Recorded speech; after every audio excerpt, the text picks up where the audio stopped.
महिला ने अपनी उंगली मृत्यु परीक्षण मशीन में डाली और आश्चर्य हुआ कि उस पर बूढ़ी महिला से मृत्यु लिखा था। खुशी के उस पल में वो अभिभूत होकर जब वहाँ से जाने की तैयारी कर रही थी,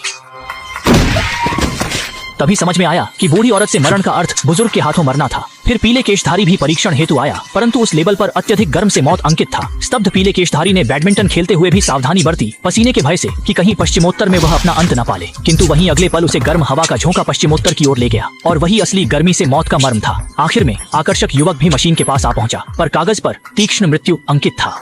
हैरान युवक ने समझा इसका तात्पर्य गर्म लड़कियों से है, इसलिए जब उसके साइड में बिकिनी पहने लड़की थी वह डर से वहां निकल लिया, पर वास्तव में उसे सनस्क्रीन लगाने की सलाह दी गई थी। उसके बाद किसी ने उसे पश्चिमोत्तर दिशा में भेज दिया। आगे भारी भरकम आदमी भी मशीन के समीप आया। वह भालू से मृत्यु शब्द पढ़ आश्चर्यचकित हो गया। भय से कांपते हुए वह घर लौट आया और 1982 के कॉफी जमा को इस्तेमाल करने लगा, ये सोचते हुए कि फ्रिज में भालू ना हो। लेकिन तभी उसकी पत्नी भालू के टॉफी लिए प्रकट हुई।